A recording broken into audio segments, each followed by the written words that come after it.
Bueno, buenas tardes, amigos y amigas. Bienvenidos todos.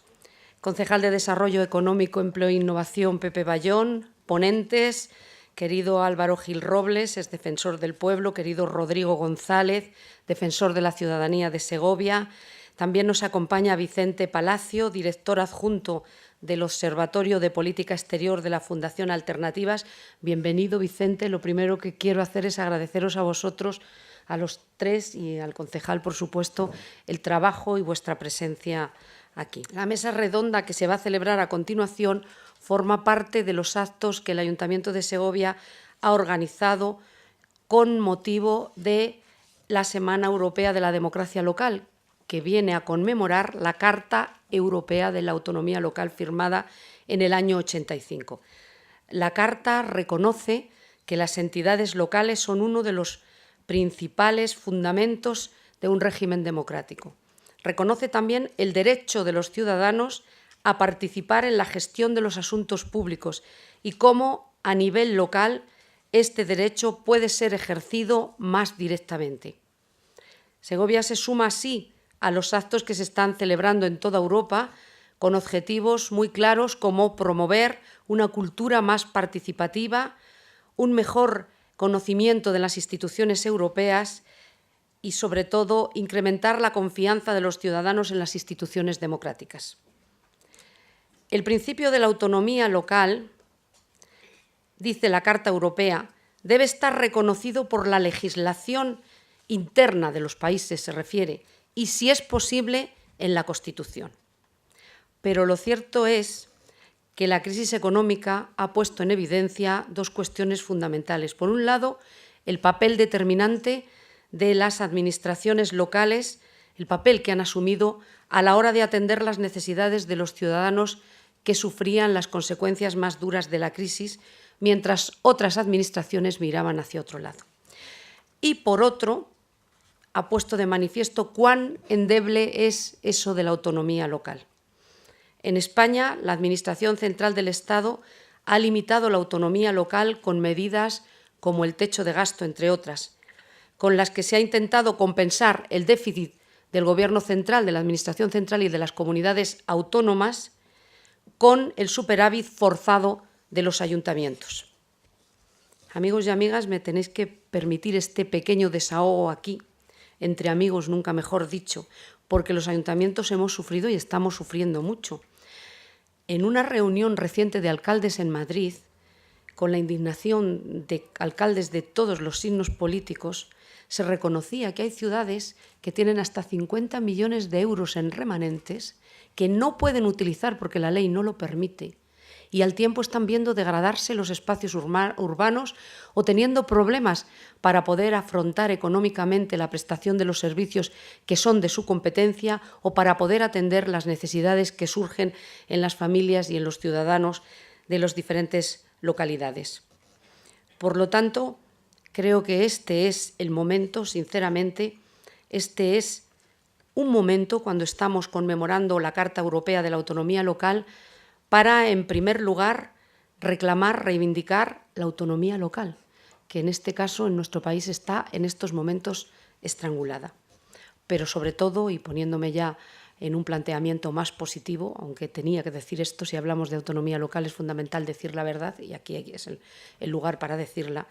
Yo creo que ante todo lo que tenemos que hacer es defender esos valores democráticos que forman parte de la identidad europea, que son los que nos identifican y que en algunos momentos se están poniendo en cuestión en nuestro país. No es momento de hablar de otros asuntos, pero sí que es fundamental que todas estas actividades tengan ese objetivo a nivel europeo, la defensa de los valores democráticos que nos identifican. Y con esto, agradeciendo a los ponentes, que son los que de verdad nos van a disertar en este momento sobre asuntos muy interesantes, les doy nuevamente a todos la bienvenida y agradezco a los ponentes su presencia. Muchas gracias. Bienvenidas y bienvenidos todos a esta sala expresa 1, a la cárcel Segovia Centro de Creación. Bien, vamos a empezar con la mesa redonda. El primer invitado en nuestra mesa es Vicente Palacio, al que le damos la bienvenida en Segovia. Le agradecemos que esté aquí con nosotros. Es el coordinador de política exterior de la Fundación Alternativas y director adjunto de su observatorio. Es doctor en filosofía por la Universidad Complutense. Ha sido visiting fellow, visiting investigador visitante en la Universidad de Harvard, también en Siracusa. Y también es profesor asociado en este momento de la Carlos III y de la Universidad del Instituto de Empresa. Es autor de numerosas publicaciones de política exterior, también de política de la Unión Europea. Es realmente un experto. Es un placer contar con él hoy en Segovia. Y nos va a orientar un poco, nos va a hablar, bueno, pues yo creo de la importancia de la autonomía local, de las autoridades locales, de las instituciones y de los ayuntamientos en la propia construcción de la Unión Europea. Así que, Vicente, cuando quieras, tienes tú. Bueno, pues muchas gracias por la invitación, alcaldesa, José, y a todos ustedes. Bueno, yo tengo que decir que me han invitado para hablar de algo que no sé mucho, pero que me interesa mucho. Así que es un placer estar aquí para aprender. Y claro, la primera reflexión que yo creo que es necesaria hacer es aquello de que tan recurrente de que Europa se hizo, y eso está muy de moda decirlo ahora, ¿no? Por las élites, por unas élites, por esos padres fundadores, después de un momento tremendo, ¿no? de guerra mundial y, bueno, después de ese momento tan traumático que nos ha llevado durante décadas a construir algo que efectivamente tiene un gran valor y que tenemos que poner en valor todos, a pesar de que efectivamente el artilugio no es del todo perfecto, pero qué duda cabe que sí, que efectivamente se ha construido Europa necesariamente desde el principio de arriba a abajo. O sea, es una construcción de los gobiernos, básicamente, de los estados. Y luego, efectivamente, eso se fue ampliando, se fue agrandando, se fue incluyendo a múltiples actores subestatales y hasta llegar, desde luego, a cabo de poco tiempo, ya el Consejo de Europa, si no, ya me corregirá Álvaro, ya en los años 50 ya daba importancia ¿no? a los poderes locales y a la importancia de contar con la ciudadanía a nivel subestatal. Pues pronto se da uno cuenta que efectivamente que eso hay que agrandarlo, que hay que ampliarlo y que los poderes locales y las regiones y las ciudades tienen que pesar más y que tienen que estar más cercanos al quehacer cotidiano de la toma de decisiones en Europa. Y eso se ha ido haciendo a trancas y barrancas, como se ha podido, pero efectivamente la situación que tenemos hoy es que sigue habiendo ese también pequeño déficit, ¿no? Se habla mucho del déficit democrático, pero es que tenemos un déficit de participación democrática, no solamente en España, a ese nivel, lo decía la alcaldesa, pero también en Europa. Es así. Sobre todo, hemos tenido desde Maastricht aquello que se hizo, que fue crear el Comité de las Regiones, ¿no? En el año 93, y eso sí ha tenido un recorrido, pero se ha dejado un poco de lado a las ciudades, y por ciudades entendemos ciudades grandes, ciudades medianas, ciudades pequeñas, ¿no? Y a los ayuntamientos, obviamente, ¿no? Son los que yo creo que han sido, no diría yo los grandes perdedores, pero sí los grandes, digamos, dejados de lado en todo esto. Y es efectivamente momento de reclamar más papel de los poderes locales en esto. Yo creo que si pensamos la democracia, hoy se está debatiendo los grandes discursos de los presidentes Macron, Merkel, etcétera, ¿no? de llegar a hacer nuevas convenciones democráticas para preguntar a la gente qué quieren o cómo quieren que sea esta nueva Europa, cómo quieren participar, qué Europa quieren. Pues yo creo que es muy importante y ahí tenemos una oportunidad de volver a empezar, o por lo menos continuar lo que se ha hecho bien y implicar más y mejor a los poderes locales. Y yo creo que hay un elemento clave, lo decía la alcaldesa, y yo creo que podemos discutir a partir de ahí.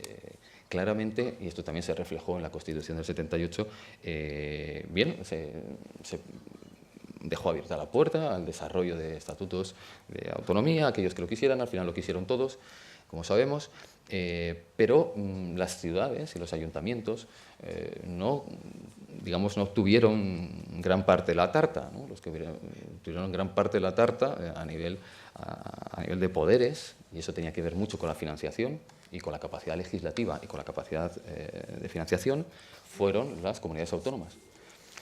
Y desde entonces, pues bueno, con más o menos buena fe o con más o menos acierto, dependiendo del color ideológico de la capital de provincia o de las ciudades principales de la comunidad, con el gobierno regional, pues eso se ha ido haciendo, pero realmente muchas veces depende más de voluntad política que de algo estructurado por ley o, digamos, de una capacidad legislativa propia. Y yo creo que a lo mejor si se habla de una reforma constitucional, pues a lo mejor no es descabellado. Quizás, no sé, a lo mejor estoy diciendo una tontería, me corregís, vosotros que sabéis más de esto, pues pensar que a lo mejor en algún artículo hay que retocarlo, ¿no? Para dar más cancha a los ayuntamientos. A los ayuntamientos porque efectivamente están estrangulados, no solamente por la coyuntura, incluso antes de la crisis ya lo estaban. O sea, es que siempre ha sido así.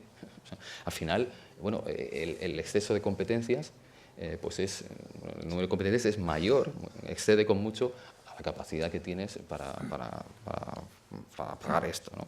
Para pagarlo.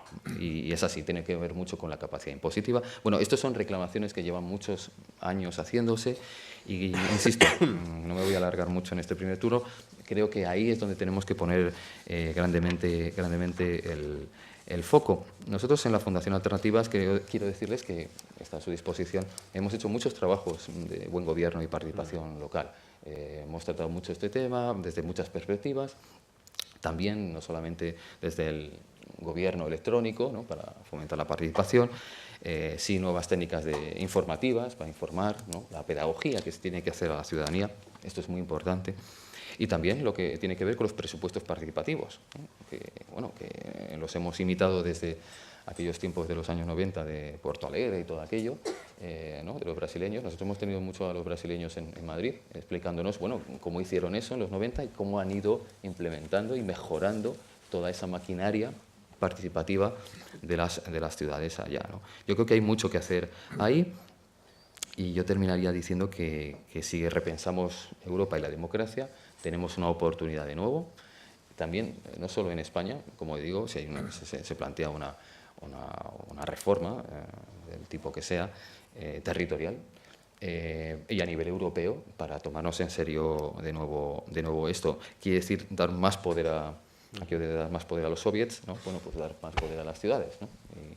Y sin tener que citar a Lenin, también podemos hablar de Rousseau, ¿verdad? De Jean-Jacques Rousseau, el filósofo ginebrino, que habló tanto de que las democracias, digamos, les gustaba, de alguna manera, a la democracia le gustaban las comunidades pequeñas, ¿no? las pequeñas ciudades-estado o repúblicas, que era donde realmente se hacía más y mejor democracia de una manera más amable y más cercana. Y yo creo que esto sigue siendo cierto y tenemos que trabajar. Yo no sé ustedes si trabajan mucho a nivel de redes, me imagino de municipios, con otros municipios europeos.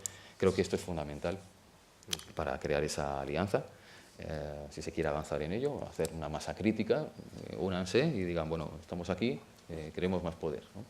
Que es un poco lo que han hecho las regiones y con bastante éxito hasta ahora. Pues yo no diría de momento nada más porque la verdad es que no sé mucho más de ello. O sea que muchas gracias, José. Gracias.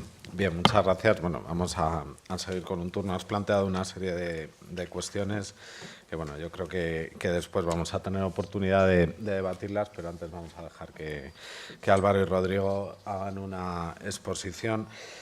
Bueno, Álvaro Gil Robles es el director de estudios de la Fundación Balsaín y como le tenemos por aquí muy cerca en Segovia y es una persona cercana ya de nuestro entorno, pues a veces no nos damos cuenta quizás de la importancia de la personalidad y la trayectoria que tiene. Álvaro ha sido el primer comisario europeo de derechos humanos en el Consejo de Europa. Y me parece que es fundamental, es uno de los papeles fundamentales que instituyó el Consejo de Europa y que desde luego tiene mucho que ver con la participación, con la democracia y con todo lo que estamos hablando. Álvaro, además, por supuesto, ha sido defensor del pueblo en España y, bueno, pues seguro que nos puedes aportar bastante hoy a este debate.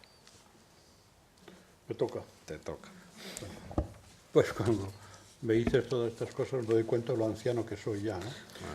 Entonces, tal vez no por conocimiento, sino por lo mucho camino recorrido, yo creo que la importancia de esta semana precisamente que festejamos es potenciar la idea de que los municipios, en general, todo centro de ejercicio del poder debe estar muy vinculado con los ciudadanos. Es decir, que los ciudadanos no piensen que ejercer sus derechos es cada 4 años y depositar un voto, sino que es seguir la vida pública de su entorno, responsabilizarse con algunas de las iniciativas, promover otras y que las propias entidades públicas, municipios, etcétera, pues cuenten con esos ciudadanos y por lo tanto también se aproximen a ellos.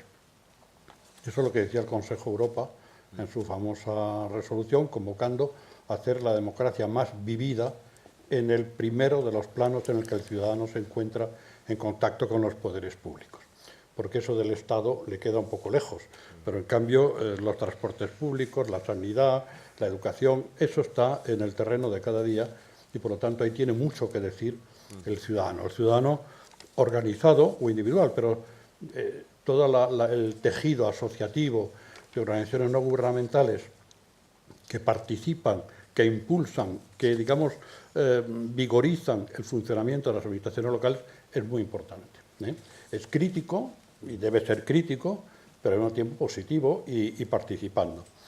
Bueno, la verdad es que la experiencia del Consejo de Europa ha sido muy importante, porque cuando se toca la materia de derechos humanos, muchas veces aquí somos muy críticos, y tenemos razón para ser críticos en muchas cosas, pero si yo contase todo lo que he visto escondido en los armarios de los gobiernos más democráticos oficialmente de Europa, pues nos estaríamos hasta mañana contando anécdotas. Por lo tanto, el Consejo de Europa ha sido muy sensible precisamente a ser un motor de que los derechos humanos no sea una palabra, sino que sea una realidad vivida en los países. Y en el ámbito local tiene una especial importancia. Pensemos que Europa, la Europa que conocemos ahora de la Unión Europea, se construye por un sistema de concentración de poder.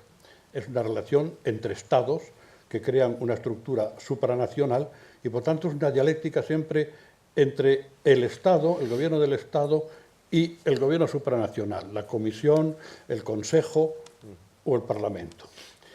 Y los municipios no cuentan prácticamente en ese debate. En Bruselas, hablar de municipios es como hablar de la tía Pancracia.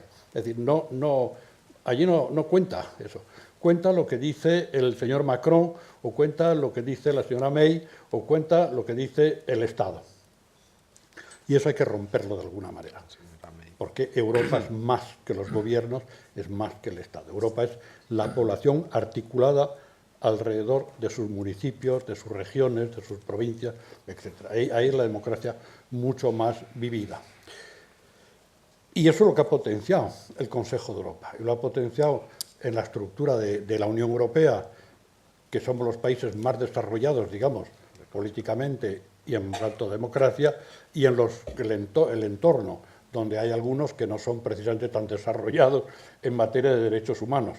No voy a citar ninguno en concreto en este momento. Pero siempre la idea de la persona, el ciudadano, en relación con el poder.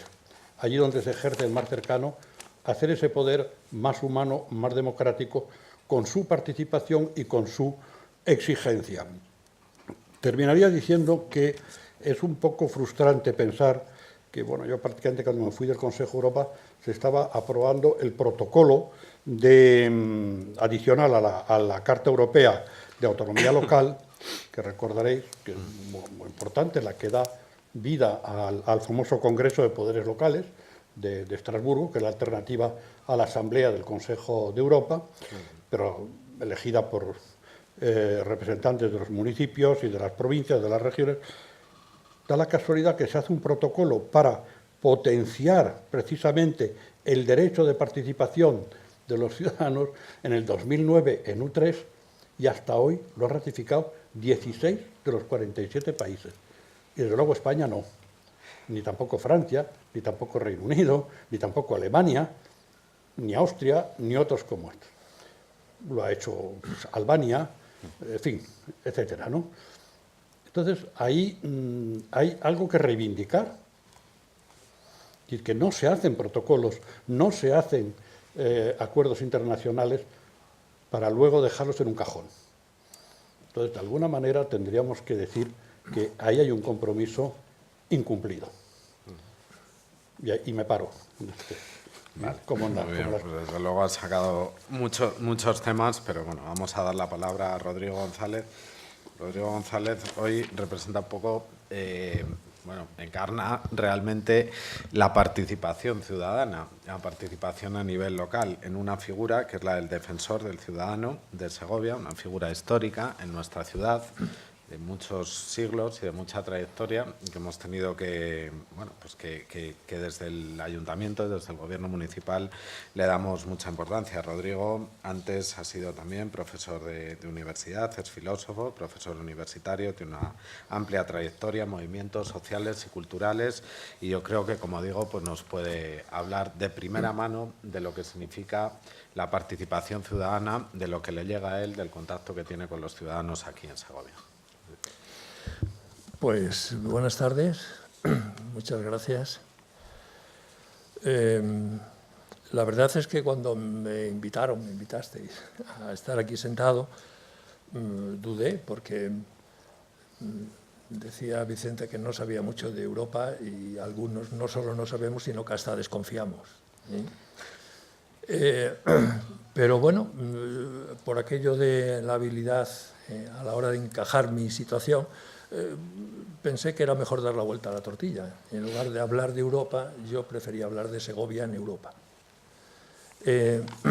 Y bueno, pues efectivamente Segovia tiene una institución muy peculiar y en todo caso no de excesiva difusión ni aceptación a nivel de los propios municipios, que es la Defensoría de la Ciudadanía.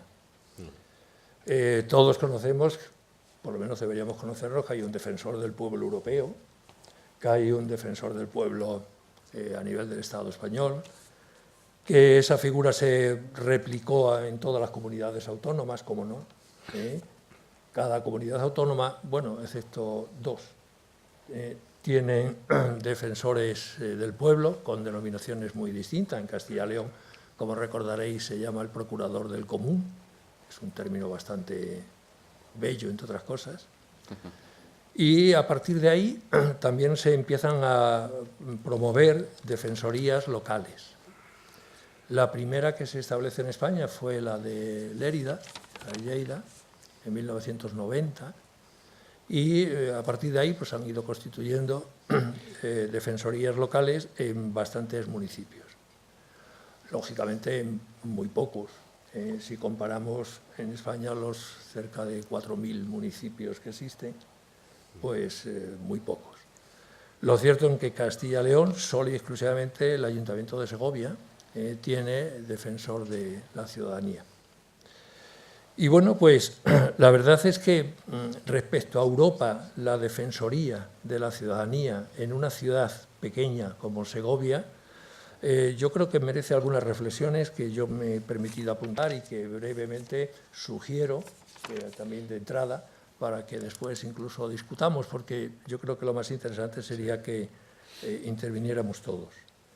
Desde luego, parto de una idea, y es, frente a la realidad europea, histórica, la reivindicación de la ciudad.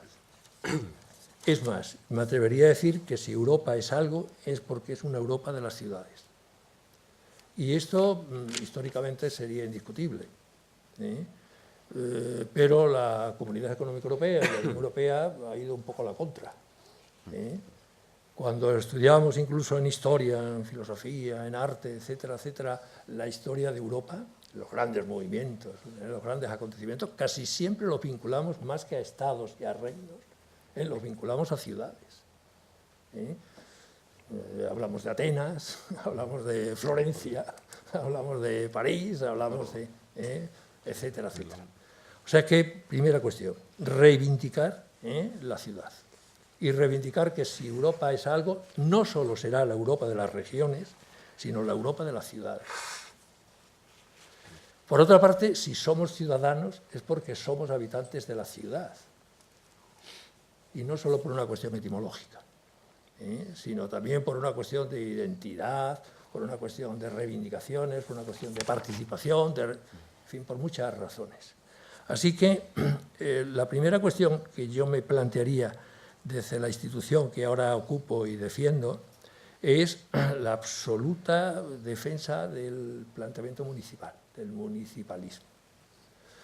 Pero esto lo hago no solo y exclusivamente por ninguna reivindicación historicista o localista, ni mucho menos, sino porque de alguna forma sería un elemento de mediación o de síntesis o de integración respecto a dos grandes fenómenos que ahora pulsionan, no solo y exclusivamente el mundo, Europa, sino incluso nosotros en España. Por una parte, los movimientos nacionalistas y, por otra parte, la enorme burocracia de las organizaciones supraestatales que realmente nos tienen muy desconcertados.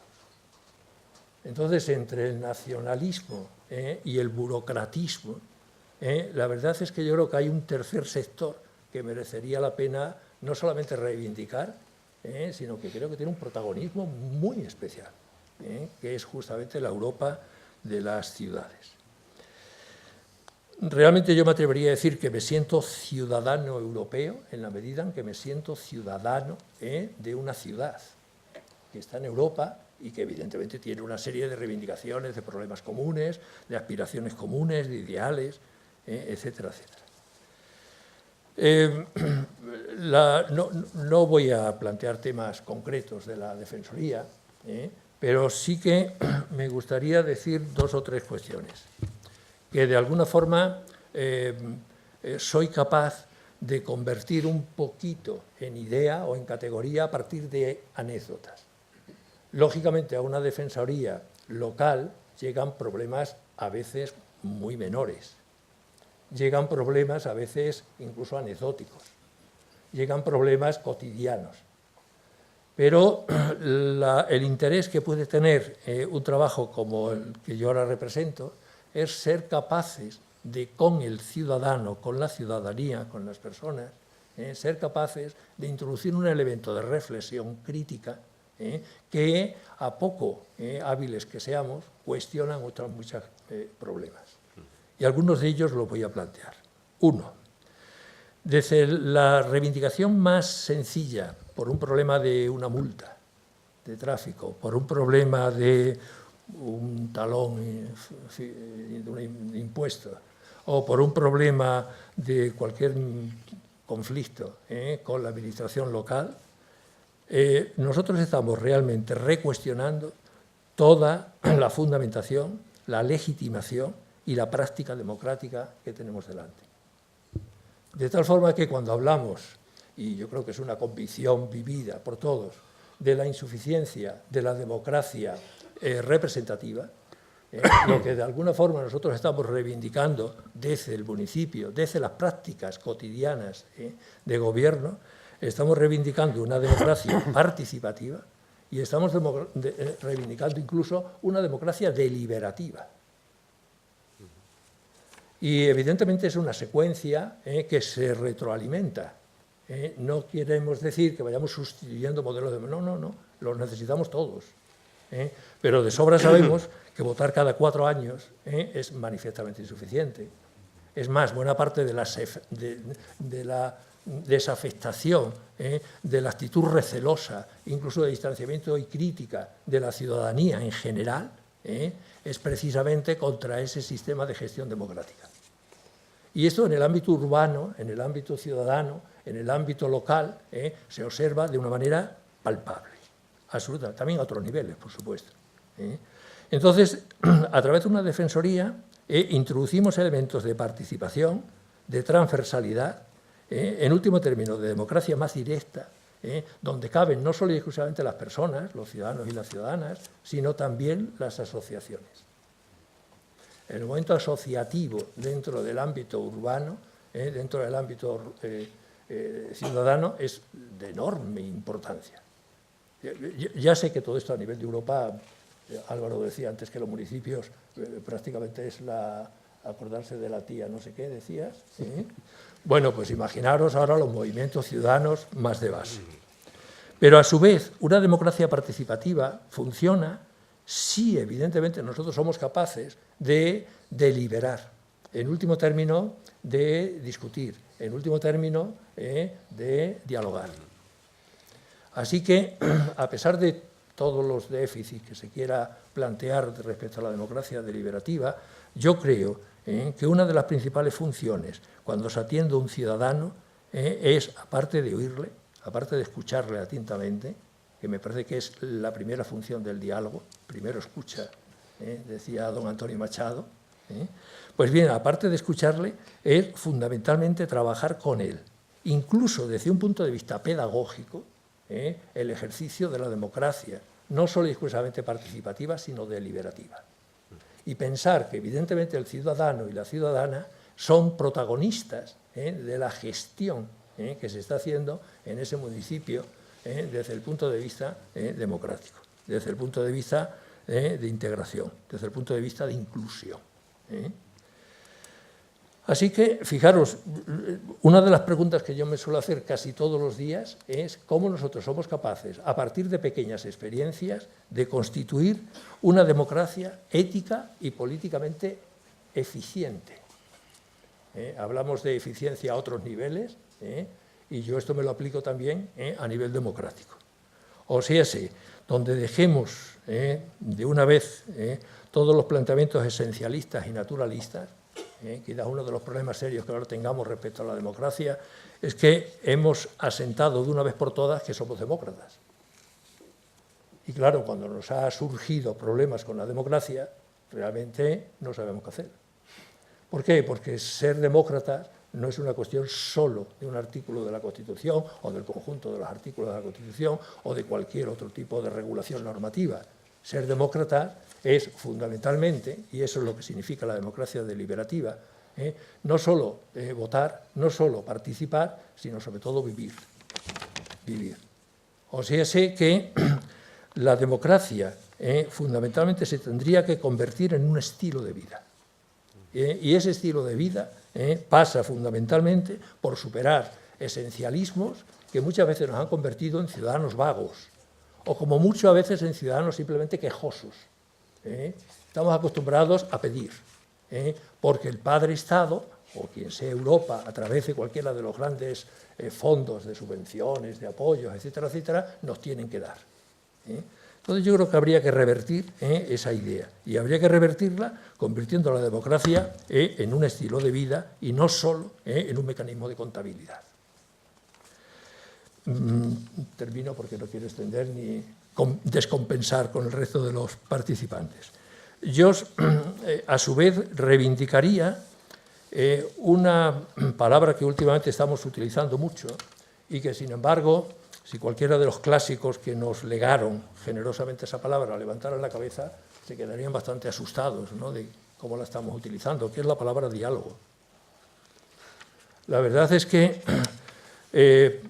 reivindico en el acercamiento en una democracia como estilo de vida, en la atención a la ciudadanía, el diálogo, fundamentalmente como una reivindicación de racionalidad. O sea, si no reivindico el diálogo, hablando de tú a tú con una persona, no reivindico el diálogo como un simple mecanismo estratégico, como una simple funcionalidad, como un mero instrumento para llegar a un determinado acuerdo, a un pacto o a una solución de un problema. Reivindico el diálogo fundamentalmente como una racionalidad que incluya evidentemente también los elementos emocionales, los elementos irracionales, que evidentemente existen en nuestras vidas. Se acaba de dar el Premio Nobel de Economía precisamente a un estudioso de la irracionalidad, porque buena parte de nuestras decisiones tienen un alto componente de irracionalidad, ¿verdad? Así que esto en la vida política ciudadana tiene un componente muy sugerente. Y eso es lo que yo reivindicaría en el elemento del diálogo. Y volver otra vez a insistir en lo que significa la palabra diálogo, diálogos. Es un logos que con otro logos son capaces de ser sabios. En último término, la vida política es esa. La vida política es ejercer la más sofisticada de las sabidurías que pueden existir. Y bueno, pues la actividad en la Defensoría viene a ser intentar no solo y exclusivamente mediar, que también, no solo intentar compensar ciertos desequilibrios que existen, intentar satisfacer, orientar, atender, informar a la ciudadanía que acude, sino sobre todo ejercer una labor de pedagogía, una labor fundamentalmente de aprendizaje. No nacemos siendo ciudadanos, nos hacemos ciudadanos. La verdad es que el aprendizaje de la ciudadanía, decía nuestra siempre admirada María Zambrano, es el principal reto de la vida de las personas que quieren convivir. Bueno, no me insisto más, posiblemente me he extendido un poco, lo siento. Muchas gracias, Rodrigo. La verdad es que han sido 3 intervenciones muy directas, convergentes también, junto con la de la alcaldesa, en la importancia de las instituciones locales, de los ayuntamientos, porque en la importancia principalmente de la ciudad, ¿no? De la ciudad como motor de construcción de esa ciudadanía, del mecanismo de participación, de las formas de participación, de la interacción entre los poderes, digamos, políticos y lo que es el ciudadano. Y han surgido varios temas interesantes. Sí que es verdad que decías que hablamos de Europa desde Segovia, entendiendo Europa desde Segovia. No puedo evitar citar, lo hacemos muchas veces, no lo ha hecho esta vez la alcaldesa, pero lo voy a hacer yo, a nuestro doctor Andrés Laguna, que fue el primer humanista en dar un discurso sobre Europa en Colonia en el año 1543, sin decir aquella frase de Europa, Europa, vuelve en ti, no hay fuerza en la desunión. Una frase que yo creo que podría volver a decir hoy perfectamente en Colonia o posiblemente en Bruselas esta misma tarde, ¿no? Esa importancia de las ciudades, que lo ha dicho muy bien Álvaro, en 2 aspectos, ¿no? También en la propia autonomía, en el debate territorial. Creo que el Consejo de Europa, es cierto, ha ido un paso por delante. Por la propia característica del Consejo de Europa, supera a lo que es la propia estructura, la maquinaria de las instituciones propiamente de la Unión Europea y se fija más en los derechos, en la participación, digamos, se eleva un poco, ¿no? Se eleva un poco y precisamente esa carta es la muestra de que el Consejo sí fue capaz de ver la importancia que tienen los municipios y municipios que trabajamos en red. Vicente, cada vez estamos en más redes. Nos acompañan hoy aquí también y les agradezco la presencia de mis compañeros, el concejal de Urbanismo y Hacienda, Alfonso Reguera, y el concejal de Participación, Andrés Torquemada, que por supuesto ha participado también en esta semana con las jornadas de puertas abiertas, y le nombro a él porque aquí hemos tenido la semana pasada la red de ciudades saludables, estamos en la red de ciudades inteligentes, por supuesto en la red de ciudades patrimonio. Cada vez en muchas redes, la propia Federación de Municipios y Provincias a nivel estatal, la regional, cada vez los concejales, los alcaldes nos juntamos más, hablamos más de la importancia de lo que tenemos y cada vez hacemos más fuerza con esas redes, pero es verdad que no trasciende lo suficiente a las instituciones europeas. Esto es algo que hay que decir y que habéis puesto de manifiesto los 3. A mí me gustaría preguntaros, antes de dar la palabra a todos los que nos acompañan, que yo creo que siempre es lo más interesante y más en un acto de participación, preguntaros realmente por el núcleo de lo que estamos viendo hoy, que es la construcción europea a través de la democracia local. ¿Qué reformas, qué tienen que hacer las instituciones europeas para fortalecer esta democracia local? Y la siguiente pregunta será también a nivel nacional, a nivel estatal.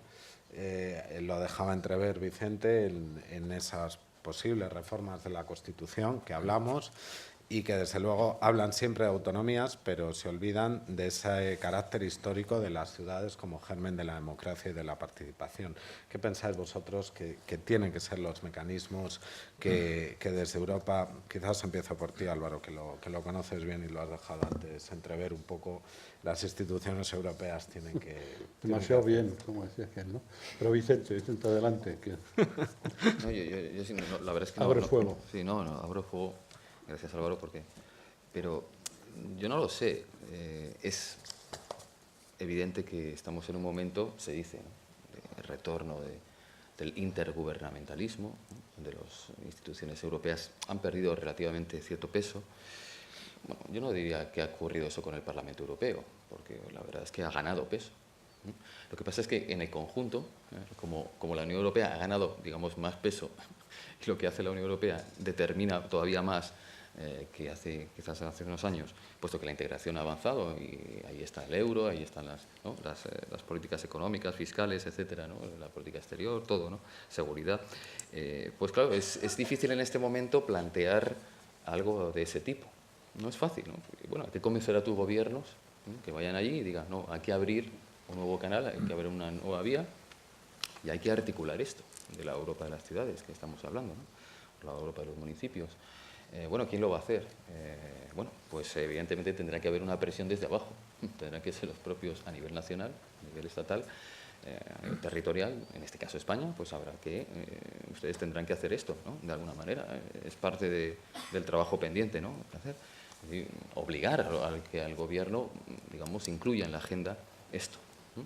Y no va a ser fácil que eso llegue a Bruselas. Bueno, pero tampoco es imposible. Se puede hacer porque hay datos que lo avalan, hay una realidad que está ahí, y es que las ciudades pesan y sabemos que van a pesar más, y sin ellas no se va a poder hacer nada, y vamos a tener un déficit de legitimidad democrática que ya se va a acentuar, y vamos a tener más ineficiencia, ¿no? Porque, o sea, hay dos criterios de legitimidad y de eficiencia que juegan ahí. Bueno, son dos argumentos, yo creo que poderosos para hacer masa crítica y llevarlo ahí. Por lo demás, bueno, rige un principio de subsidiariedad que está reconocido en los tratados, y ahí, pues, bueno, podemos seguir tirando de ahí, ¿no?, que no solamente se queden en los parlamentos nacionales, sino que vaya todavía más abajo, ¿no? Y quizás todavía podemos tirar un poco más del hilo de esa subsidiariedad, de ese principio que está reconocido y bueno, que está ahí, ¿no?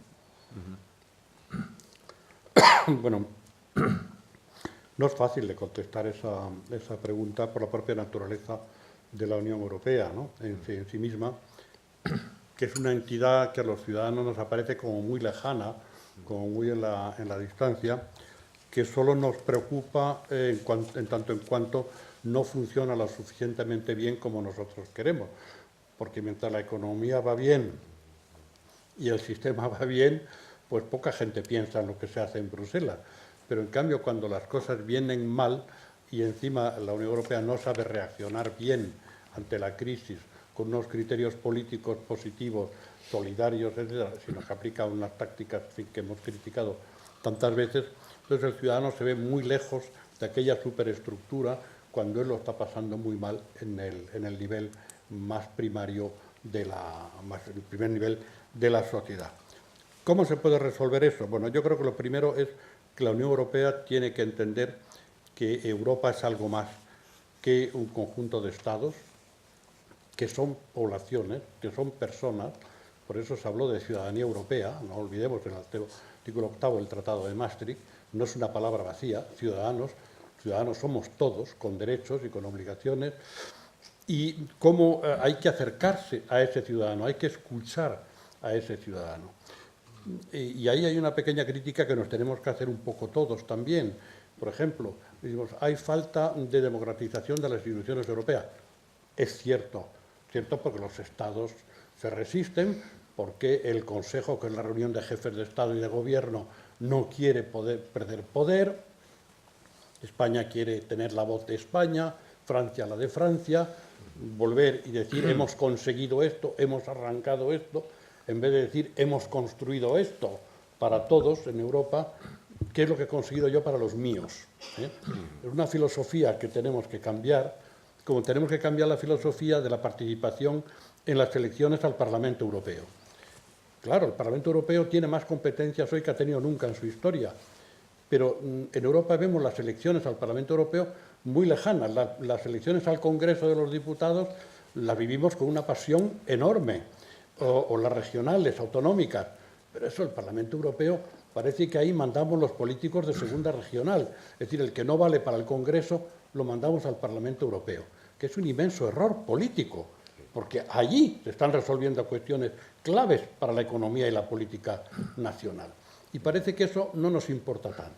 Pero tenemos que hacer un análisis de conciencia de los partidos y de las instituciones públicas para decir, cuidado, en este momento en el Parlamento Europeo se juegan cosas muy serias. Y ahí tenemos que mandar espadas de primer orden, porque ahí es donde hay que conseguir arrancar, controlar decisiones que luego nos afectan a todos. Y en el ámbito local yo no creo que haya que tener mucha modificación. No lo creo legal. Yo cuantas más modificaciones legales hay que echarse a temblar, porque siempre algo va peor. Hay que tener mucho cuidado. Yo creo que es una cuestión de sensibilidad política.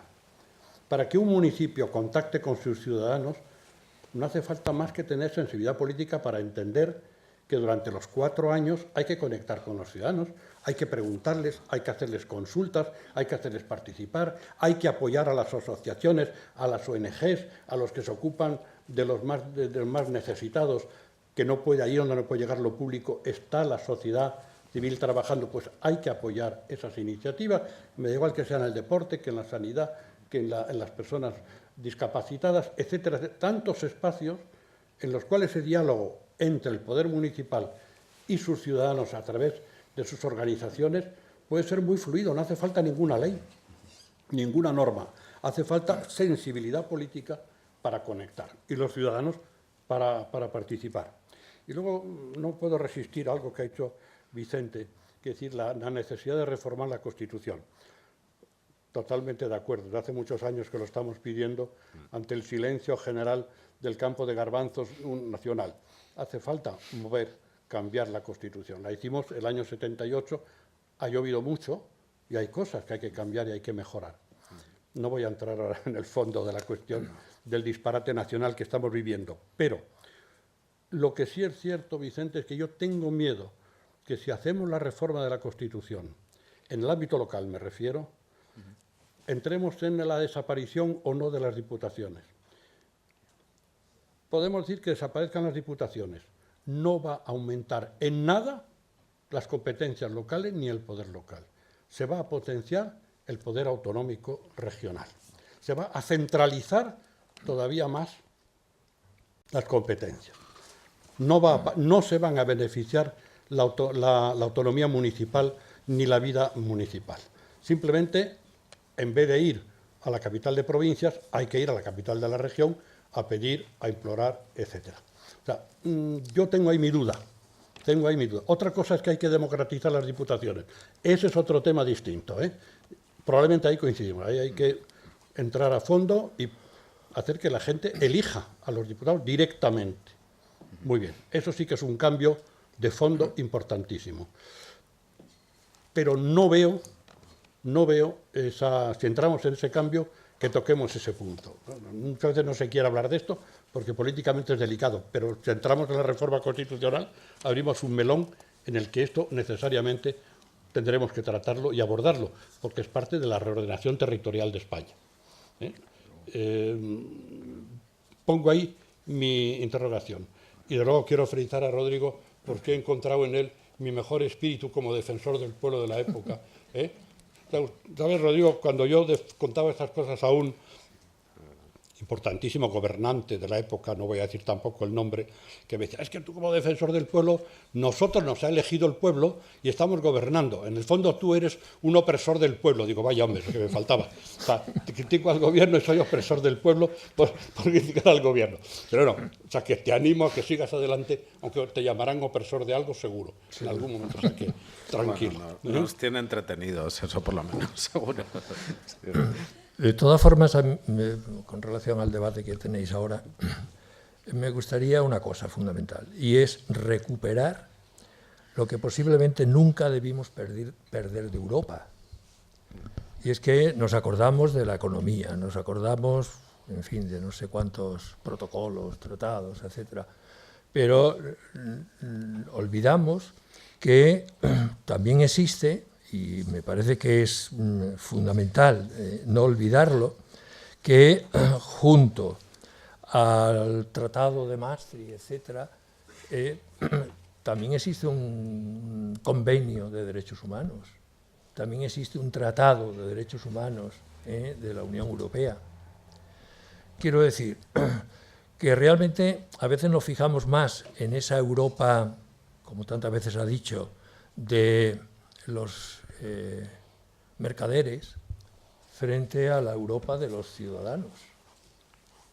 Y si hablamos de mercaderes somos muy desiguales y la desigualdad es escandalosa y crecen las desigualdades.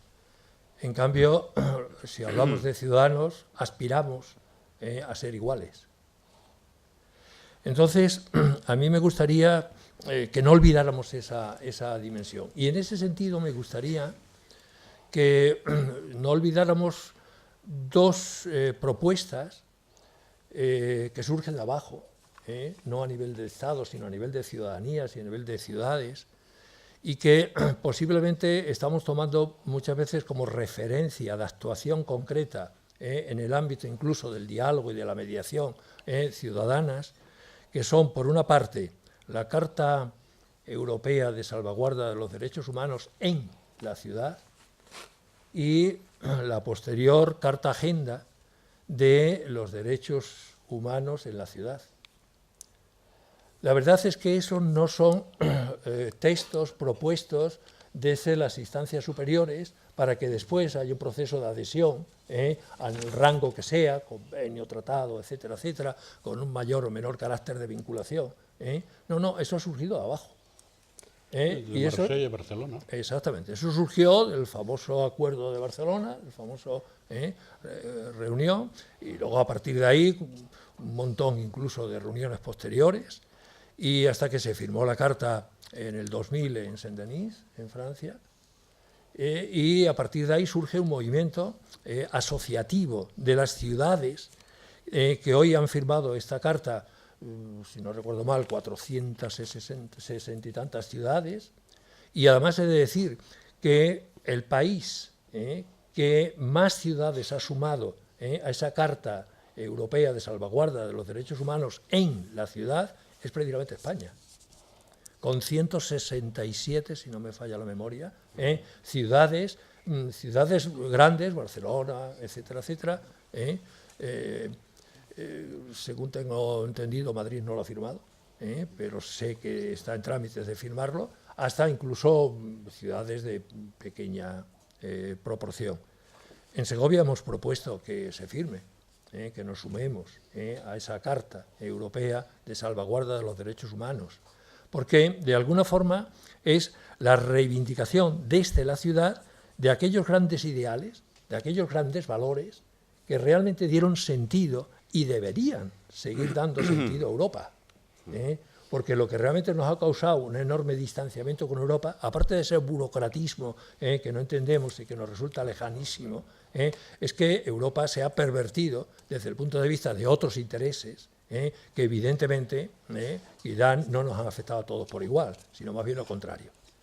Entonces, yo reivindicaría esos dos textos desde la ciudad y lo reivindicaría desde la instancia de la Defensoría, Álvaro, porque si algo es un defensor, es el defensor de los derechos y libertades de los ciudadanos, aunque sea a partir de pequeñas acciones, defendiendo la justicia o no, la igualdad o no, ante una multa de tráfico. Yo estoy defendiendo los derechos humanos, y estamos defendiendo los derechos humanos.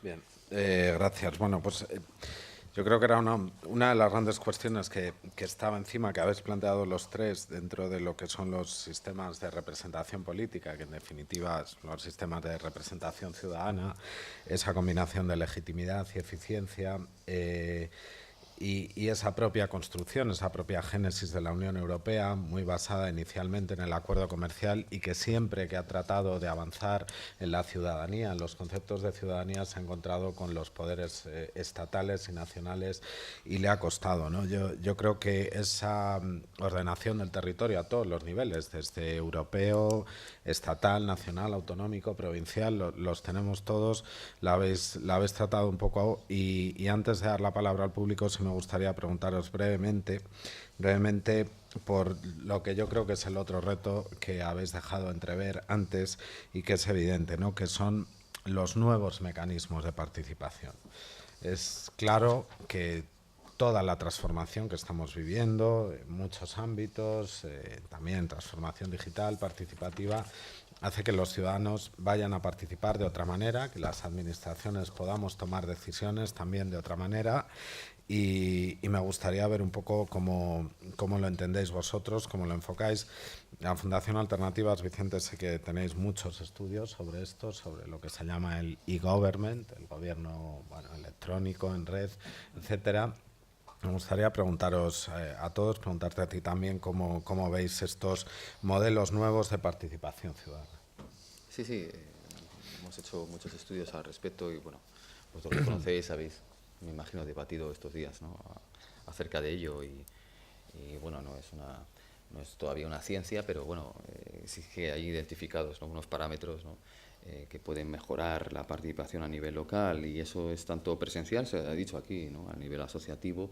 Hay una forma de incentivar, ¿no?, desde las administraciones y desde los ayuntamientos, eso se puede incentivar. Y qué duda cabe que tenemos un déficit de tejido asociativo histórico en ciertas regiones de España. No hace falta decirlo, no insistir en ello, es evidente. Y bueno, y se ha conseguido mucho en los últimos años. Se ha ganado un gran espacio, que no es poco. Así que, y en cuanto al e-government, pues bueno, pues qué duda cabe de nuevo, que para mí está muy ligado todo esto a la capacidad fiscal y recaudatoria de los municipios.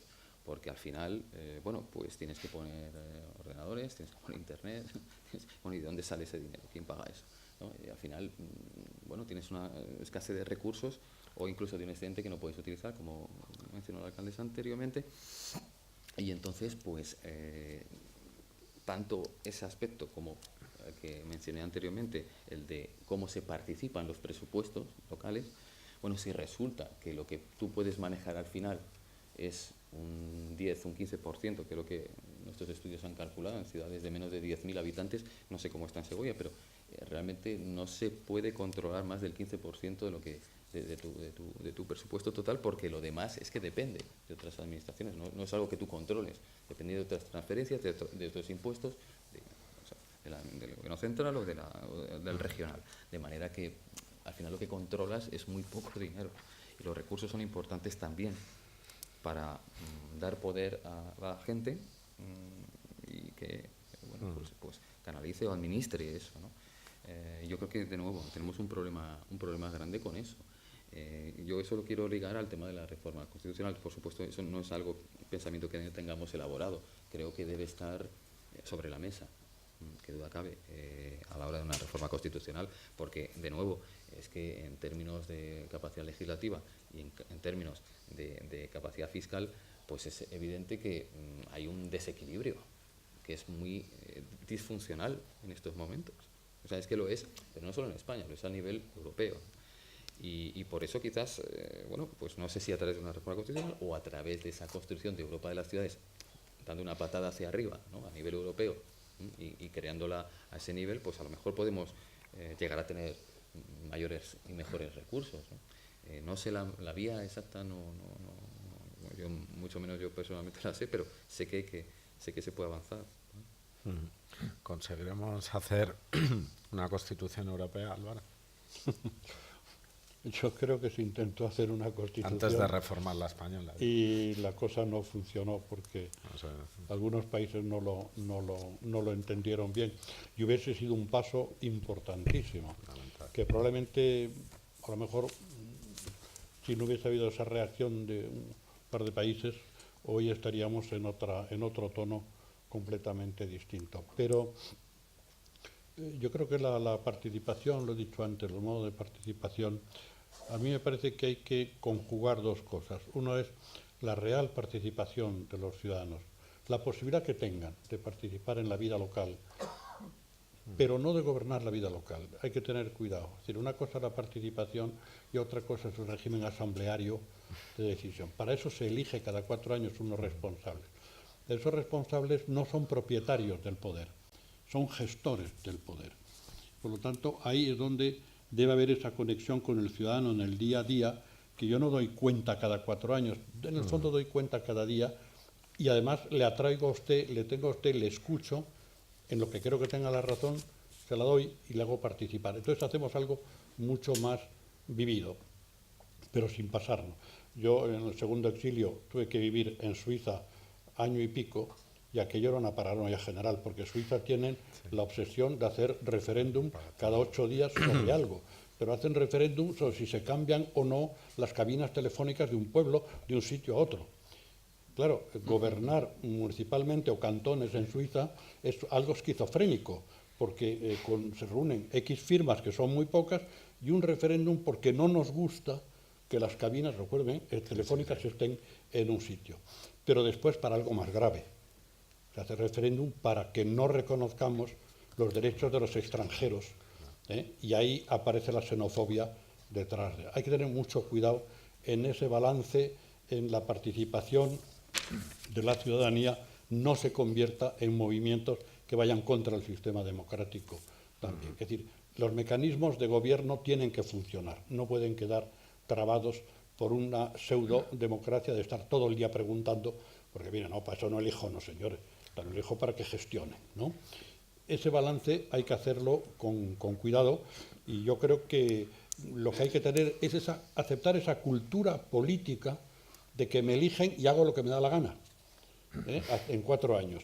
No, me eligen y me debo a los que me han elegido, y además es una seguridad mía como político el escuchar a mis conciudadanos y tenerlos cerca. Tenemos que cambiar ese chip.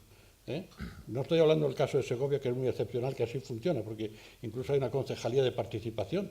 Bueno, en la Fundación recibimos regularmente el orden del día esto. Yo creo que hay muy pocos sitios pasa una cosa así, no sé si hay más. Pero es muy interesante, porque uno ve la vida municipal, lo que está pasando. Bien, es sin duda uno de los grandes retos, ¿no?, para los partidos políticos, para las instituciones, cómo canalizar la participación con estos nuevos mecanismos, siempre herramientas, y le voy a dar la palabra a Rodrigo, porque yo creo que la base al final es repetir, insistir en lo que ha dicho antes, de la pedagogía también, desde los ayuntamientos, desde las instituciones, independientemente de cuántas herramientas nuevas aparezcan, ¿no?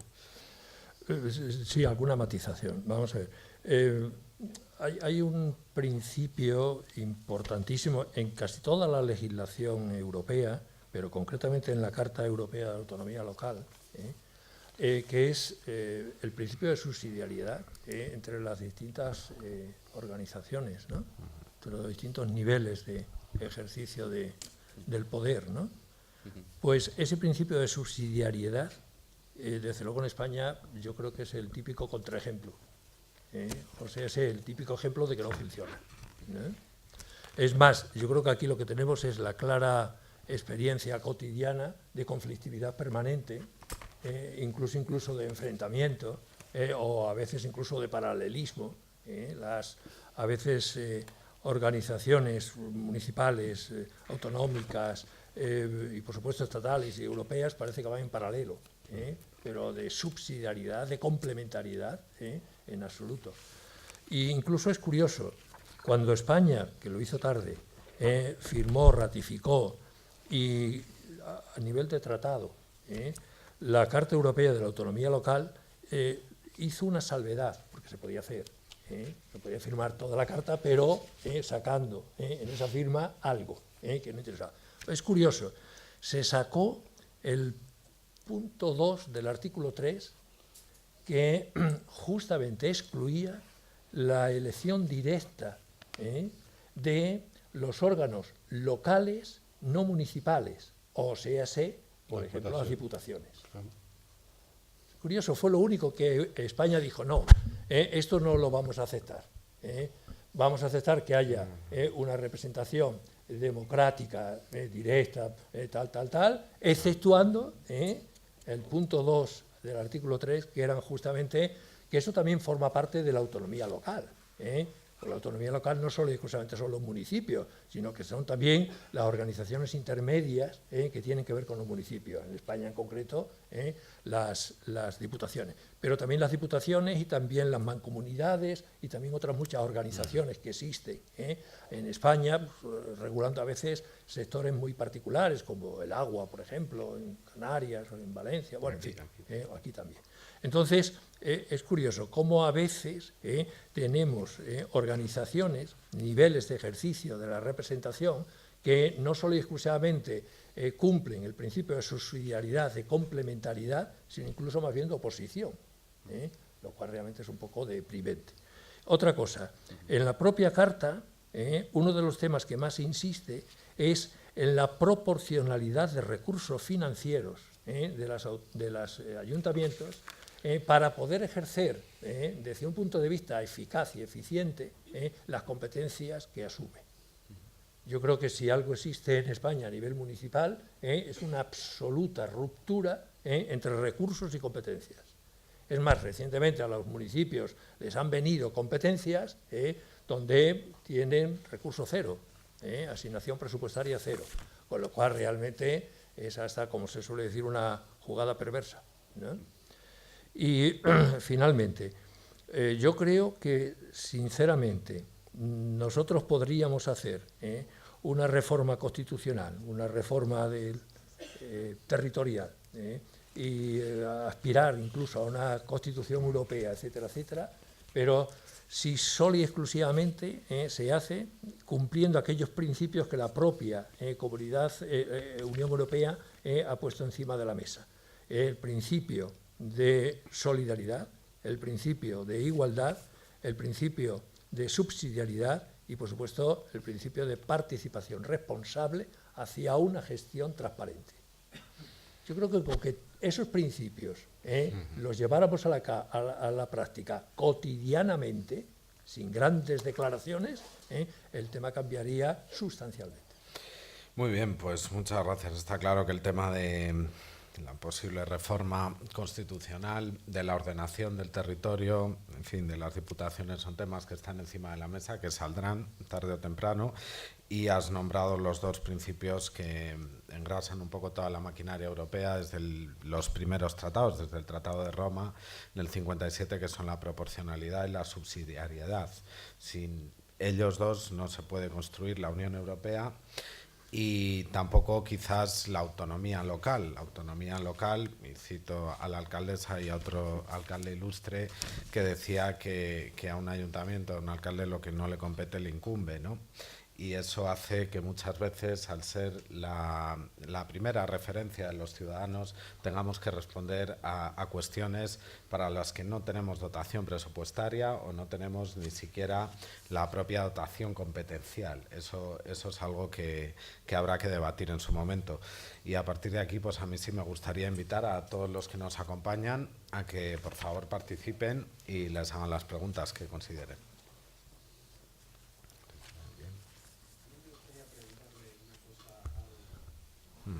Profesor Rodrigo. Que nos bajen un poco la luz Sí. porque no vemos nada. No, me gustaría preguntarle, porque estamos hablando de Europa, de la Unión Europea, de las naciones de la Unión Europea, de la Europa de las regiones y la Europa de los ciudadanos. Me gustaría invertirlo como usted lo ha dicho al principio. Y aprovechando que tenemos aquí la corporación local de los ciudadanos, nosotros que vivimos en Segovia, me gustaría preguntarle qué nivel de aceptación, de recepción, de amparo tiene sus propuestas o su problemática cuando usted las pone o se la atiende a la corporación municipal. ¿Qué nivel de amparo tiene? ¿Qué nivel de respuesta? ¿Es respondido? ¿No es sumisión? ¿O si lo hace? ¿No lo hace? ¿Cómo está este tema? Sí, es un tema, digamos, de planteamiento necesario, porque hay una cuestión que en democracia solemos hacer muy poco, en general, y es evaluar. Por eso es curioso, cuando yo antes proponía la Carta Agenda de Derechos Humanos en la ciudad, una de las cosas que implica justo ese documento es que es un documento evaluatorio. O sea, hay que proponer, pero luego hay que evaluar qué ha pasado con lo que se ha propuesto, etcétera. Bueno, vamos a ver, lo que el defensor hace, no solamente en mi caso, el defensor del pueblo le pasa lo mismo, las resoluciones que emite, las propuestas que hace, no tienen ningún carácter vinculatorio, no tienen un carácter ejecutivo tampoco. entonces alcanzan el grado de sugerencias, propuestas, recomendaciones, etcétera, etcétera, que evidentemente el equipo de gobierno del ayuntamiento puede o no hacer caso. Pero en mi caso en concreto tendría que hacer dos o tres salvedades. Una, cuando evidentemente hay una queja, y utilizo la palabra queja en el sentido muy vago, muy amplio, muy generoso, evidentemente hay un primer paso que es la atención a la persona que formula esa queja. Esa queja se tiene que hacer en segunda o tercera instancia, nunca en primera instancia. Yo no soy primera instancia de la ciudadanía, porque si no estaríamos duplicando los procesos. Bueno, en segunda o tercera instancia se supone que ya se ha quejado a la administración, se supone que ya se ha quejado al servicio correspondiente, a la concejalía correspondiente, y se supone que o no le han contestado, o le han contestado, según esa persona, insatisfactoriamente. Y entonces es cuando recurre a una instancia distinta para, de alguna forma, solventar ese litigio, ese conflicto, ese disenso que se ha producido. Entonces, yo evidentemente recibo, yo evidentemente escucho, yo evidentemente pido informes a las distintas instancias, porque una de las cuestiones fundamentales del diálogo es que en el diálogo tienen que estar presentes todos aquellos sujetos activos de ese conflicto. Si dejamos a alguien siempre fuera, estamos resolviendo mal. Entonces, con toda esa información, con todos esos informes, con todo ese diálogo entre partes, etcétera, etcétera, es cuando yo puedo resolver, entre comillas, hacer una propuesta. He de decir que buena parte de las propuestas son, digamos, favorables a la Administración, en el sentido siguiente, en el sentido de que la Administración ha actuado bien. Claro, siempre hay posibilidad de no estar de acuerdo, porque los intereses privados particulares, pues evidentemente siempre son subjetivos, pero muchas veces hay que decir al ciudadano, pues lo siento mucho, pero hemos actuado bien, y se ha actuado bien con relación a unas normas. Otra cosa es que disintamos de las normas, y ahí es donde frecuentemente la intervención del defensor del ciudadano, en mi caso, y me imagino que el defensor del pueblo en su momento, Álvaro, realmente intervenía. Oiga, la Administración ha actuado bien con relación a una legislación, a unas normas, una ordenanza, un reglamento, etcétera, etcétera. El problema es que ese reglamento y esa ordenanza pues son cuestionables. ¿Y son cuestionables en función de qué? Pues en función de muchas cosas. Y a veces un principio muy elemental, un principio de igualdad. Y entonces, ¿qué es lo que se suele hacer o suelo hacer? Proponer al equipo de gobierno, para que a su vez plantee a través de la comisión correspondiente y en su caso plantee en el Pleno, que se modifique esa normativa. Y se han modificado normativas, ¿no? Se han modificado normativas fiscales, se han modificado, ahora estamos con normativas sobre temas de igualdad, sobre temas de accesibilidad, sobre temas de género, porque hay un enorme déficit en este tema, enorme déficit. La verdad es que las administraciones por definición suelen ser muy machistas, eso por definición y de entrada, y luego hay que ir de alguna forma ajustando piezas aquí o allá. Pero yo sí puedo decir que la labor es lenta, pero se van consiguiendo cuestiones y cosas. Luego hay otro aspecto, y otro aspecto es que normalmente los defensores de la ciudadanía o defensor del pueblo tienen posibilidad de actuar por iniciativa propia, no solamente a demanda del ciudadano. Yo estoy observando cosas que, aunque nadie me las demande, puedo tomar una iniciativa. Y yo he tomado varias iniciativas ahí. Hay fundamentalmente una iniciativa que ahora preocupa mucho, y creo que el gobierno de la ciudad es muy sensible también a ella, que es el tema de la gestión de lo público, la gestión de los espacios públicos. Una ciudad no son las casas, también. Una ciudad fundamentalmente es la plaza, la calle, o sea, los espacios comunitarios.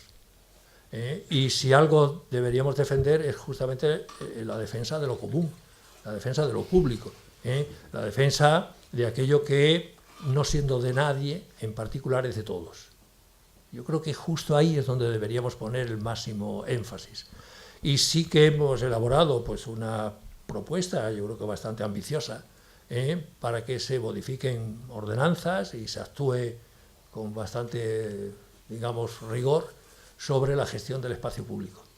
Y eso tiene que ver con muchas cuestiones, tiene que ver con cuestiones de negocios, tiene que ver con cuestiones fiscales, tiene que ver con temas de accesibilidad, tiene que ver con el tema de igualdad, tiene que ver con el tema de patrimonio, tiene que ver con el tema de turismo, pero creemos que hay un déficit importante, de tal forma que hoy Segovia, respecto a la gestión del espacio público, tiene, digamos, problemas muy importantes. Yo creo que los observamos así que andemos por la calle, sencillamente, ¿no? Y bueno, ahí ha habido una propuesta importante. Y otra propuesta que se está haciendo ahora bastante importante es sobre accesibilidad. Yo creo que la accesibilidad es uno de los derechos universales, y la accesibilidad es un derecho universal porque es el preámbulo de un derecho mucho más universal, que es la inclusión. La verdad es que aspiramos a que Segovia y las ciudades sean bonitas, sean turísticamente, en fin, atractivas, sean, no sé, ricas, en fin, tengan un montón, sean limpias, sean bellas, sean, etcétera, etcétera. Pero es curioso, cuando se enumeran características de la ciudad de Segovia en distintas ordenanzas, raramente se dice que sean inclusivas. Entonces, Segovia tiene que ser muchas cosas, pero también y sobre todo una ciudad inclusiva. Una ciudad inclusiva quiere decir donde todos, sin ningún tipo de condicionante, y volvemos al artículo 2 de la Declaración Universal de los Derechos Humanos, 1948, por razones de raza, de sexo, de religión, de condición física, etcétera, etcétera, etcétera, se sienta excluido, discriminado. Yo creo que ese es un tema también muy importante, y ahí hemos planteado. Las diferencias son maravillosas. Yo creo que muchas veces lo hemos dicho, ¿no? Vivan las diferencias, todas las diferencias del mundo, todas las que se nos ocurran. Pero yo suelo decir siempre que solo con una salvedad, que nunca a partir de una diferencia justifiquemos o queramos justificar una discriminación. Yo creo que eso no solo y exclusivamente nos afectaría a Segovia, sino a buena parte de los problemas que tenemos hoy encima de la mesa en España. Y bueno, pues ahí se están tomando iniciativas. No sé si le he respondido.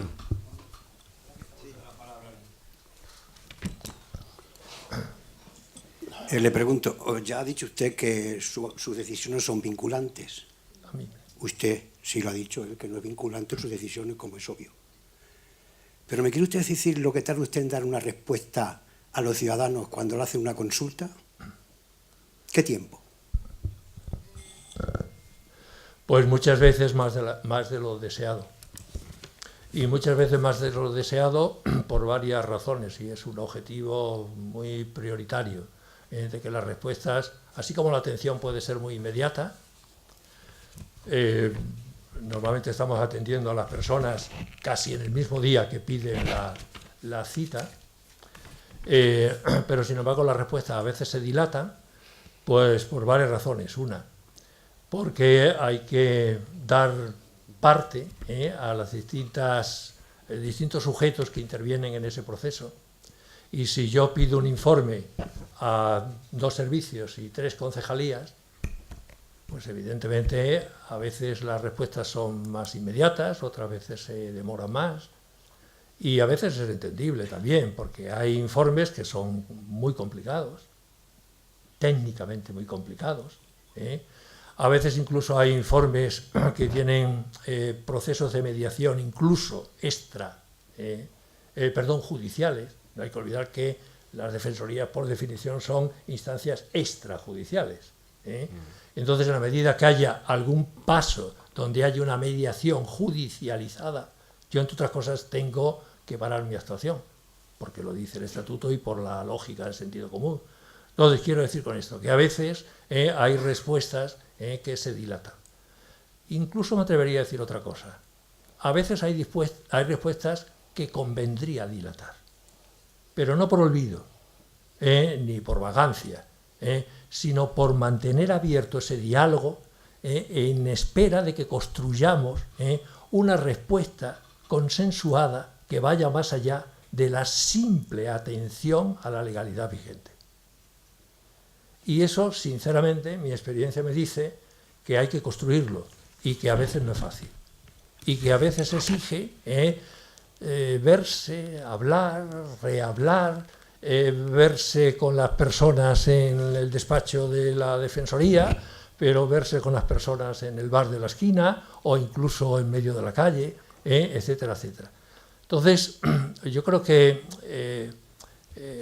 la participación deliberativa a la que yo antes me refería, no solo de votar, no solo de participar, sino de deliberar, a veces exige sus tiempos.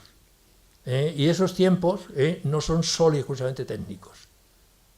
Esos tiempos a veces son de madurez, de sensibilidad, de enfoque. Yo soy muy defensor de la teoría de los enfoques, que es una teoría, como todos sabéis, epistemológicamente muy interesante. Pero es que es cierto, a veces cambiándonos, exagero, pero a veces cambiando simplemente de baldosa, el mundo es otro.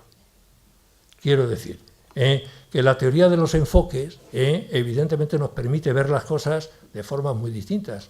Y a veces somos excesivamente dogmáticos, excesivamente rígidos, excesivamente censores de nosotros mismos al mantenernos en un enfoque por encima de todo. Y a veces los enfoques hay que cuestionarlos, hay que revisarlos, hay que madurarlos. Quiero decir, me gustaría que todas las respuestas se pudieran dar no solo en un tiempo razonable, sino incluso en un tiempo urgente. Pero no siempre está en mis manos. Muchas gracias. Al señor Gil Roble, ¿a qué llama usted persona reivindicativa? Diga usted, defínese, por favor. Persona reivindicativa, o sea, activo, que reivindica, que hace actuaciones para que mejoren los servicios de ciudadanía, para que mejore el presupuesto, para que mejoren las ordenanzas. ¿Y a qué persona llama usted eso? Defínese en ese sentido. ¿Cómo es la persona esa que usted califica de reivindicativa? ¿Cómo, perdón? ¿Cómo es la persona esa que reivindica los actos, como usted bien ha dicho antes? Que tenemos que ser personas reivindicativas. Y al hilo de la cuestión viene, fíjese, que la ley transparente, que no se me acuerdo detrás, establece en su preámbulo que las nacionalidades con más reivindicación son las más prósperas. Si bien aquí cualquier reivindicación que hagas te la quedan en el suelo. Esa es nuestra filosofía, reivindicar, para que tengan conocimiento, pero los estados pues no dicen ni media más. Y otras cosas más que puede hacer. Dígame usted, ¿quién es la persona reivindicativa? ¿Cómo lo ve usted esa persona? Bueno, antes de entrar en su contestación, no me puedo dejar de hacer un pequeño comentario cuando te estaba escuchando sobre lo que muchas veces lo difícil que es la función de un defensor del pueblo, o por ejemplo, en la última que he tenido como comisario europeo de derechos humanos. ¿Por qué? Porque ambas instituciones no tienen un poder ejecutivo. Lo que dicen no se ejecuta como una sentencia judicial o como un acto de gobierno, sino que es una sugerencia, es una recomendación, y eso lo tiene que asumir el que gobierna y convertirlo en realidad. Muchas veces,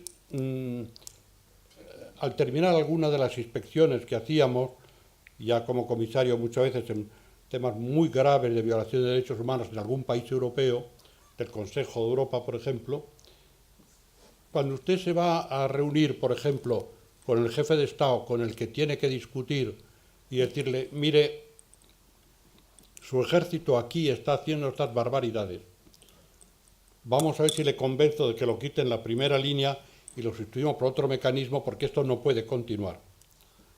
Lo que a usted le pide el cuerpo cuando viene del terreno del combate es denunciar públicamente las barbaridades que ahí se están haciendo.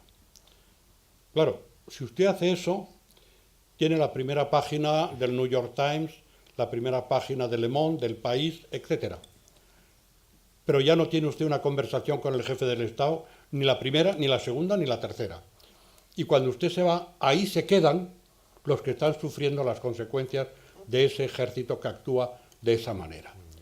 Con lo cual, usted se tiene que callar, tiene que tragarse ese protagonismo, que sería lo ideal, para sentarse con el responsable y decirle, a ver cómo consigo convencer a esta persona de que cambie y termine esa violación de derechos fundamentales, sin sacarle los colores públicos, porque entonces no va a aceptar jamás ni un solo cambio. Es muy duro, pero te lo tienes que tragar lo que te pide el cuerpo, pero tienes que conseguir cambiar eso. Y eso lo cambia en el silencio de una conversación y en aceptar que tiene que hacerlo siempre que no le humilles públicamente en el Consejo de Ministros de Estrasburgo o Bruselas o en donde sea. Es la condición humana, desgraciadamente. Y sabes que tú, que no tienes otro poder más que la persuasión y el convencimiento y la autoridad moral, tienes que jugarla de tal manera en pensar, yo a este bárbaro le tengo que sacar que cambie, porque ahí están los que están sufriendo las condiciones de esa situación. Porque yo paso un día, unas horas y me voy, pero ellos se quedan. Y por lo tanto, yo tengo que conseguir que eso cambie. Eso, un poco para que entiendan muchas veces que se le pide al defensor del pueblo, al comisario, que consiga cosas que con su poder no puede conseguir, más que por estos caminos muchas veces. Luego, si eso no funciona, hay que ir a la denuncia frontal y a la confrontación, desde luego, porque nunca ocultar la verdad.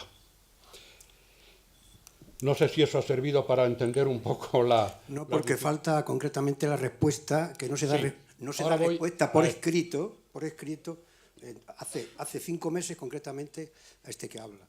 Y estamos bueno, yo ya en ese caso concreto no voy a entrar. Mientras que el defensor del ciudadano de la Junta de Castilla y León, en 15 días estuvo la respuesta. Bien o mal, que sé que no es vinculante, pero por lo menos tuvimos respuesta y nos sentimos plácidamente orgullosos de esa respuesta. Y seguimos ahora ya con el tema de la persona que define usted como crítico. La participación crítica, ¿qué quiero decir por eso? Quiero decir que como ciudadanos tenemos que olvidarnos un poco de la idea de que yo cumplo con mis deberes de ciudadano votando cada 4 años, que es muy importante, ¿eh? Es clave para el funcionamiento de la democracia. Y después mis representantes, ellos tienen que gestionar todo. Es legítimo, ¿eh? No lo estoy criticando, es legítimo. Pero tal vez no sea lo mejor. Lo mejor es participar en la medida en que me permiten como ciudadano en la ordenación de lo público, influyendo a través de una organización, de una asociación, de una ONG, de un grupo de vecinos, de asociación de vecinos, etcétera, en decirle a ese poder municipal, mire, aquí hay cosas que no funcionan, y recordándoselo. Nos falta el ambulatorio, nos falta el colegio tal, tenemos la calle cual. Eso es una participación crítica, positiva, que se supone debe ser escuchada por las personas que hemos elegido.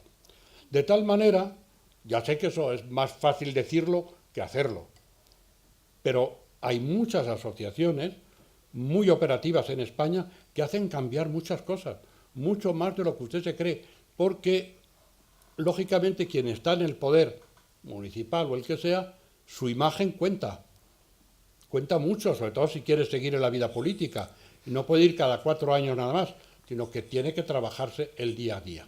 Eso es lo que yo llamo una participación crítica, exigente. No simplemente aplaudir, sino decir, oiga, aplaudo efectivamente si me hace la escuela y funciona, fenomenal. Pero es que además hay unos socavones en las calles de tal naturaleza que me caigo dentro. Arrégleme los socavones, por ejemplo. Eso es crítico. Es una participación crítica. O sea, individualización, no quiere usted que saquen ninguna. De forma individualizada, por el artículo 4 de la ley 39.15, no se haga usted ninguna, no ampara. Eso no está bien visto para usted, ¿no? Hacerlo de forma individual. Tiene que ser por el asociacionismo. Así lo quiere usted, ¿no? Vale. Pues termino con usted. El señor, ¿cómo se llama este? Defínase por esto la reestructuración que estamos ahora La reestructuración que estamos ahora de la autonomía. ¿En qué se refiere usted en la reestructuración nacional? ¿Con las autonomías, supresión de las autonomías, emplear el 155 para todas las autonomías, las diputaciones, etcétera, etcétera? No, gracias. Ya dije que no tengo nada desarrollado en el particular. Así que simplemente que me parecía que era un tema que había que poner en la agenda y que eso va a estar ahí, seguro, y que hay una oportunidad que yo creo que hay que aprovechar desde los municipios de España para avanzar en ese terreno, ¿no? Si se plantea una reforma constitucional de ese tipo, por las razones que ya he comentado. Bueno, no voy a quitaros mucho tiempo. Simplemente, no lo sé si lo habéis dicho al principio, pero era saber si, igual que hay redes de ciudades inteligentes, de patrimonio, etcétera, hay alguna red de participación, porque me parece muy interesante que lo hubiera, ya que creo que hay muchas experiencias, se hacen muchas cosas a nivel de ayuntamiento, muchas que fracasan, otras que van bien y muchas veces pues no son conocidas por el resto. Entonces no sé si existe esa red y yo creo que sería bueno promoverla, si no. Bueno, le vamos a dar la palabra al concejal de participación, pero yo sí que me gustaría hablar de la propia Federación de Municipios y Provincias, tanto la estatal como la regional, que en realidad ya en sí mismas son una red de participación, de intercambio de experiencias municipales, ¿no? Pero Andrés, no sé si quieres completar. Eso es en sí ya una participación. Hay numerosas redes en distintas áreas municipales de las que formamos parte, pero también el Ayuntamiento de Segovia pertenece a una red que hay en España de participación ciudadana de diversos ayuntamientos y también es por medio de la FEN, o sea que al fin y al cabo tiene una estrecha relación. Pues yo creo que se ha quedado. Y ya, bueno, voy a aprovechar, si me permitís, porque quería un par de comentarios. Por un lado, con respecto a lo que ha dicho Rodrigo, de la Carta Europea de Salvaguarda de los Derechos Humanos. En el último pleno tuvimos la oportunidad de debatir sobre este asunto y efectivamente, bueno, pues es una carta a la que en cualquier momento se puede una entidad local adherir y no tenemos ningún inconveniente, como es lógico, desde el Ayuntamiento de Segovia, pero es que ese otro documento que ha mencionado, la Carta Agenda, es posterior, es del año 2011, la primera era del año 2000 y nos parece un documento más completo porque incorpora algún derecho más con respecto a la primera Carta del año 2000 y además establece un plan de acción para cada uno de esos derechos. Se parte de la base, por otro lado, de que ese documento hay que hacerlo y construirlo con la propia ciudadanía y eso nos parece muy interesante, lo vamos a hacer así, es algo muy laborioso, desde luego, y es una ardua tarea, pero con todo el colectivo, con todos los movimientos asociativos de nuestra ciudad, vamos a entregar ese documento porque lo importante es adaptarlo a la realidad local de Segovia. Y es lo que vamos a hacer con esa Carta Agenda, eso por un lado. Y a propósito también de los derechos humanos que aquí se ha mencionado esta tarde, quiero hacer alusión al desastre con el que se trató la crisis de los refugiados, de que todos conocemos. Este ayuntamiento movilizó muchísimos recursos. Me estoy acordando ahora mismo con la alcaldesa, en septiembre de 2015 pusimos muchísimos recursos humanos y técnicos a disposición de la ciudadanía y aún, lamentablemente, estamos esperando a que vengan esos refugiados a nuestra ciudad, a Segovia, que con las manos abiertas y con los brazos abiertos los iba a acoger. No sé si se cuentan con los dedos de una mano el número de familias que ha acogido Segovia realmente. Eso fue un tratamiento por esas instancias superiores verdaderamente lamentable.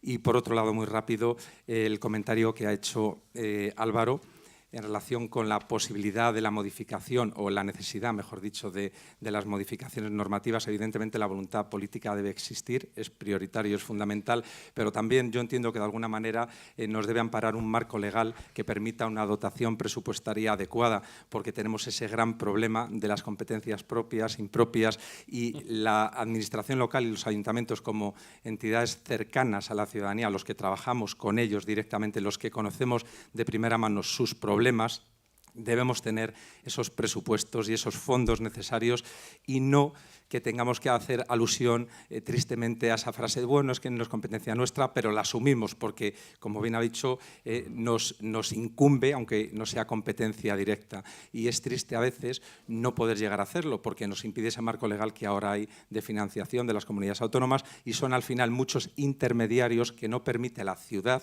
de primera mano hacer esos presupuestos conociendo las necesidades que existen en cada una de ellas. Gracias. Muy bien. ¿Alguna otra cuestión? Alcaldesa. Ya me animo yo también.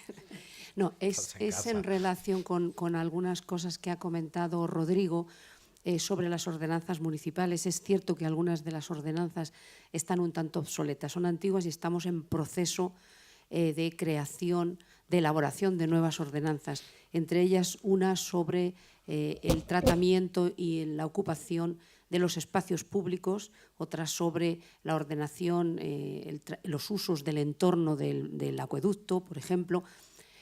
Por citar ejemplos que todos vemos todos los días, sabemos que caminamos por la parte histórica de la ciudad y nos encontramos muchísimos elementos físicos en la vía pública, que casi tropezamos con ellos.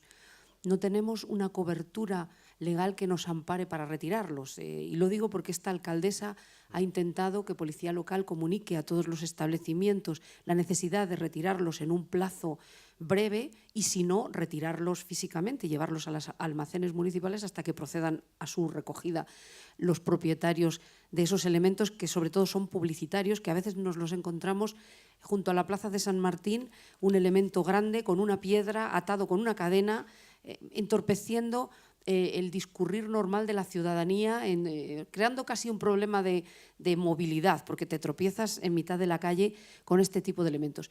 No se ha podido porque no había amparo legal.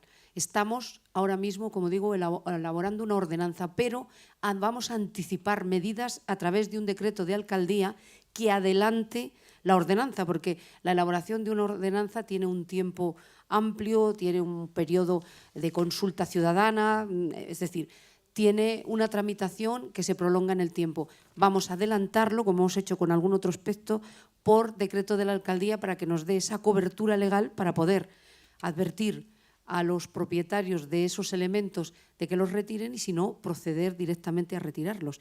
Porque es verdad que estamos en entornos del patrimonio de la ciudad donde la contaminación visual es un horror y hay que retirarlos, hay que tomar medidas. Esto, por decir, podríamos entrar. Y en accesibilidad, nos queda muchísimo por hacer. En las ciudades históricas siempre hay muchos temas de accesibilidad física pendiente y vamos a empezar ya a avanzar en accesibilidad cognitiva también. Yo he pedido a departamentos como es el Departamento de Cultura y de Deportes que empiecen a hacer las programaciones también en un lenguaje sencillo, en un lenguaje fácil, para que las personas que tienen algún tipo de discapacidad puedan acceder y entender. Ya lo hice en la campaña electoral, un grupo de personas, los chavales, digo chavales porque con muchísimo cariño, de APADEFIN, me dijeron que querían entender el programa electoral y lo hicimos en lenguaje sencillo para que ellos lo entendieran. Yo creo que hay que avanzar también en ese tipo de accesibilidad, porque los servicios de la ciudad tienen que ser para todos, no podemos hacer exclusiones. Las ciudades tienen que ser siempre, insisto, educadoras e inclusivas. Ese trabajo no puede parar nunca. Y en ese sentido comparto absolutamente lo que ha dicho Rodrigo y, por supuesto, agradecer los comentarios de los demás ponentes. Siempre, Álvaro, con esa sensatez y lo que has comentado, no tengo más remedio. Desde el punto de vista pragmático, no ir a los medios de comunicación, intentar de manera pragmática y efectiva resolver el problema, porque eso supone dolor, sufrimiento y vidas de otras personas y no se puede actuar alegremente yendo a denunciar a los medios de comunicación, porque sabemos desde un planteamiento pragmático que va a ser mucho más eficaz algo, aunque el cuerpo y la indignación te esté pidiendo hacer otra cosa. A todos, a los tres, muchísimas gracias, reitero, por vuestra participación. Muchas gracias. Muy bien, muchas gracias.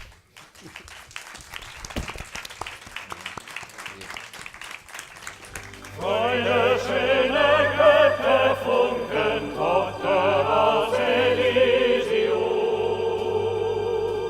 Wir betreten feuertrunken, himmlischein Heiligtum. Deine Zauberringe